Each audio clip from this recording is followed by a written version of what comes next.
Hey there. So Donald Trump just announced that he's going to bring the United States out of the Paris Climate Accords. A lot of people are flipping out about this right now, but there's one group of people who are actually pleased and excited. These are the climate skeptics, or people who believe that government shouldn't be doing anything to try to combat climate change. This small section of the U.S. public is pretty excited right now, and I think that's a mistake. I think that's a big mistake. Now, I'm not a big environment guy. It's not really my issue. I believe that climate change is real, and I believe that humans cause it, but I just don't know enough about the science. I'm not someone who's going to go shout from the rooftops about stuff that I don't truly understand. So it's never really been my issue, but I am also very angry that Trump has made this decision. And it's not about the environment. I believe that this was the wrong decision for U.S. influence and U.S. power. One of the interesting details of this discussion is the fact that Secretary of State Rex Tillerson wanted to stay in the Paris Accords. Now that's very interesting because Tillerson is actually a CEO from ExxonMobil. That was his job before this. He's pretty much the definition of an oil company executive. I am not a big fan of Rex Tillerson, and you'll probably hear more about that on this channel, but in this instance, I think he was right.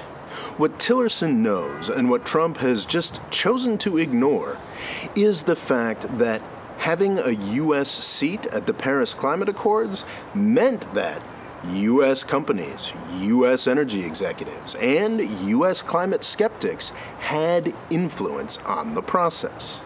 That influence is now gone. This isn't like when George W. Bush took the United States out of the Kyoto Protocol. I think that was about 15 years ago. Back then, climate change was not a mass issue. You had some people in the developed world who were freaking out about it, and you had some other people who weren't. Climate change is now a mass issue. 200 countries signed up for the Paris Climate Accords. I think the United States has now joined Syria and Nicaragua as some of the few countries that are outside of the conversation. And that's what you should be focusing on, not as an environmentalist, but as someone who cares about U.S. power. This was an insane decision to make. The Paris Accords are now going to go forward without the United States. It's not just an agreement, it's a framework within which the rest of the world can decide how to handle these issues.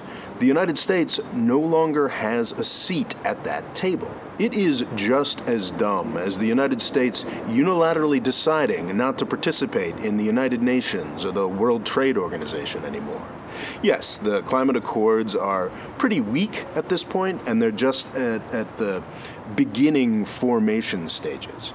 It is tremendously in the United States' interest to be a part of that formation.